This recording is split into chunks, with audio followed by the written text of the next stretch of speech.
اور خاص طور پہ نماز استغاثہ حضرت فاطمہ الزہرا سلام اللہ علیہ.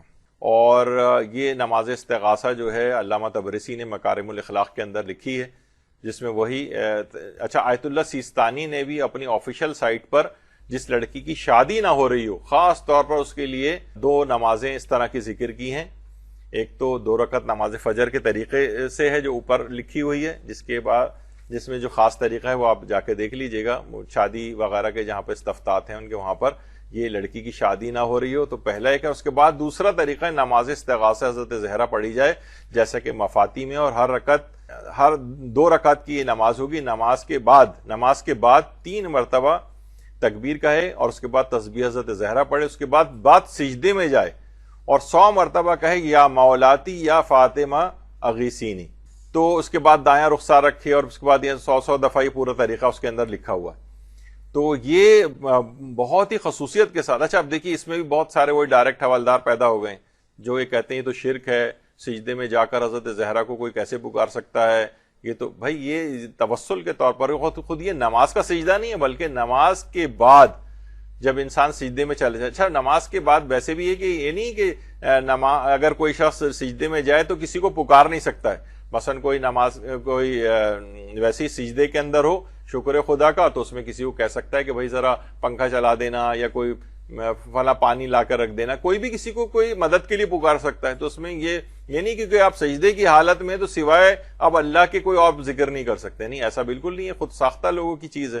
تو بطور توسل اس لحاظ سے حضرت زہرا کو پکارنا کہ اے میری مولا حضرت فاطمہ زہرا اغیثینی، میری آپ مدد کیجیے.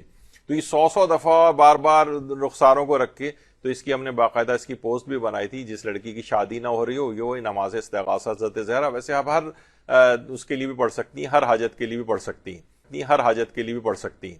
اور آیت اللہ بہجت خاص طور پہ ایک چیز اور بھی اس میں فرماتے تھے، جن لڑکیوں کی شادی نہ ہو رہی ہو تو وہ کہتے تھے کہ ہم لوگ ان سے پوچھتے تھے کہ بھائی لڑکی کی یا تو کوئی رشتہ ہی نہیں آتا ہے یا آتا ہے تو نتیجہ خیز ثابت نہیں ہوتا ہے.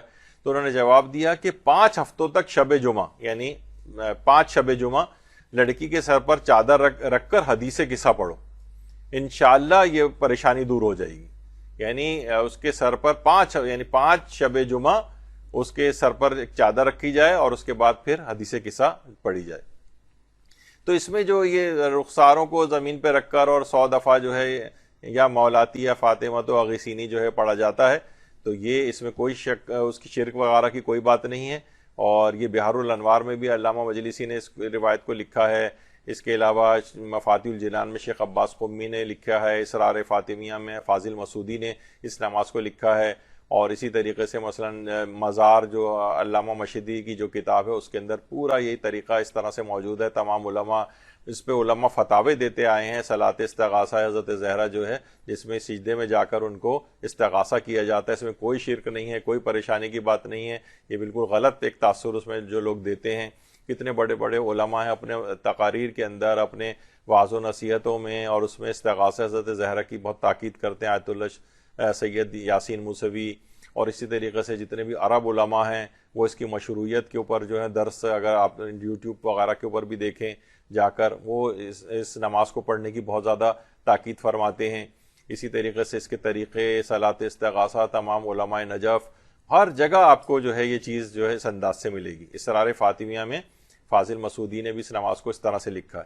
اور امام کے القاب یعنی جو اقوال کے اندر سے روایات میں یہ بھی آیا ہے کہ فرماتے ہیں کہ علیکم بالزہرا استغیث باسمها ونادوا مولاتکم فاطمۃ وحینئذ تغزی حاجتکم وتنالون مطلبکم.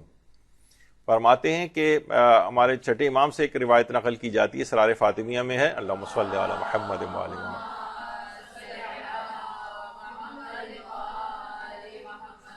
کہ تم حضرت زہرا سے توسل کرو، تم ان کے نام فاطمہ سے استغاثہ کرو اور اپنی سیدہ فاطمہ کو پکارو.